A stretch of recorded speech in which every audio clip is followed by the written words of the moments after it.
Before Africa was carved by foreign hands, it thrived as a land of kingdoms, empires, and trade routes. A continent alive with civilizations, knowledge, and wealth. But in the late 19th century, a storm began to brew in Europe, one that would forever change Africa's destiny. This is the untold story of how an entire continent was stolen, without a single battle fought on its own soil. It was called the Scramble for Africa. In 1884, inside a cold room in Berlin, Europe's most powerful men gathered. German Chancellor Otto von Bismarck had invited them, 14 European nations and even the United States. They came not to understand Africa, but to divide it. Their goal was simple: avoid war with each other by slicing Africa like a cake. No African was invited. Not a king, not a chief, not a single elder. A continent's future was redrawn without its people's consent. Borders ignored cultures, languages, and histories that had existed for centuries. Britain seized East and Southern Africa, France claimed the West, and King Leopold II of Belgium took the Congo, not for his country, but for himself. Leopold called it the Congo Free State, but it was anything but free. His soldiers cut off the hands of workers who failed to meet rubber quotas. Villages were burned, families torn apart. 10 million lives were lost in one of history's most forgotten genocides. African rulers pleaded with letters, envoys, and petitions. But Europe had already closed its ears. By the dawn of the 20th century, more than 90% of Africa was under European rule. Entire civilizations were disrupted, languages outlawed, cultures demonized. Yet, even in the shadow of empire, seeds of resistance were already taking root. Because Africa was not at the table, but Africa was not silent either. Across the continent, voices of defiance rose. In Ethiopia, Emperor Menelik II saw what was coming. He read the treaties carefully, trained his armies, and armed his people. In 1896, at the Battle of Adwa, Ethiopian forces crushed the Italian army. It was a victory so stunning that it shocked Europe and inspired hope across Africa. In West Africa, Samurai Toure built a powerful empire through trade, diplomacy, and strategy. For 16 years, he resisted the French, using both guerrilla warfare and negotiation. In today's Nigeria, Queen Amina of Zazzau had already built fortified cities and commanded armies centuries earlier. And when new threats came, leaders like Queen Ya Asantewa of the Ashanti rose to meet them. She declared boldly, "If the men will not fight, I will." And she led her people into battle against the British. In the south, Shaka Zulu had revolutionized African warfare decades before the Scramble.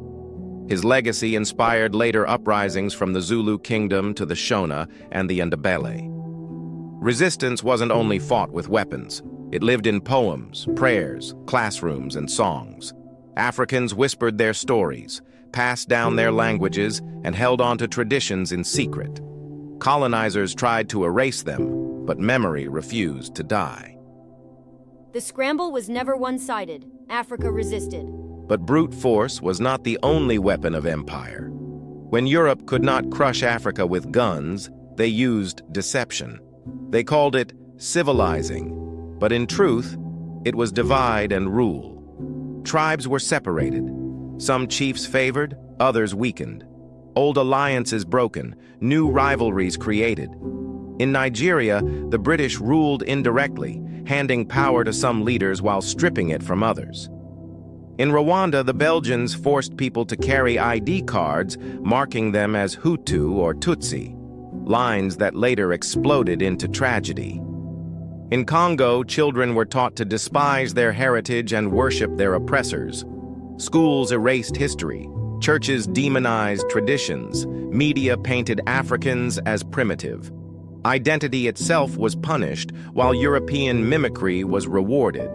But beneath this surface of control, resistance still simmered. Secret schools taught the truth. Poets and intellectuals kept stories alive. Divide and rule was designed to erase memory, but memory survived. At its heart, the scramble for Africa was not about civilization. It was about greed. Europe came not to build, but to take. Gold, diamonds, rubber, oil, cocoa, cotton. The riches of a continent were stripped to feed foreign factories and fill foreign vaults. In Congo, entire forests became death camps for rubber extraction. In South Africa, black laborers mined diamonds and gold under brutal conditions to enrich empires abroad. In Ghana, cocoa made Britain rich while leaving the people poor. Even infrastructure served theft. Railways weren't built for Africans. They were built to move resources from mines to ports, then across the seas to Europe. Taxes forced Africans to earn money they could only make by working in colonial enterprises. Colonizers called it progress. In reality, it was plunder dressed as development. Africans became tenants on their own soil, laborers without rights, consumers without wealth. Every profligate parliament still function in colonial languages.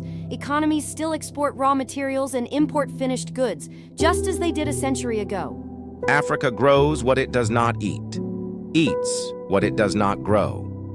Resources build foreign wealth, while African youth struggle with unemployment. And yet, the world blames Africa for its own suffering. But Africa was never broken by itself. The scramble broke it, and its scars remain. And yet, memory is power. The colonizers tried to erase the names of Africa's heroes, but Africa remembers. Queen Nzinga of Angola, who outwitted the Portuguese with diplomacy and defiance. Emperor Menelik of Ethiopia, who crushed Italy at Adwa. Shaka of the Zulu, whose strategies reshaped warfare. Abdelkader of Algeria, who led years of resistance against the French. Ya Asantewa of Ghana, who rose when the men would not. These were not rebels. They were freedom fighters, visionaries, and builders. Some fought with weapons, others with words. All fought for dignity. Colonizers had the guns, but Africans had the soul. Today, the world is finally beginning to listen. For centuries, others told Africa's story. They called it savage, backward, tribal. They buried kingdoms, erased queens, renamed rivers, and silenced voices. But Africa was never lost. From Timbuktu to Great Zimbabwe, its story was written in stone, stars, and song. Now, African voices are reclaiming that story. Scholars are rewriting textbooks. Filmmakers are restoring truth through image and sound. Artists are reclaiming symbols once used to oppress. The internet has become a new drumbeat, uniting the diaspora and amplifying forgotten legacies. Reclaiming history is not nostalgia. It is healing. It is resistance. Because when you control the story, you control the future.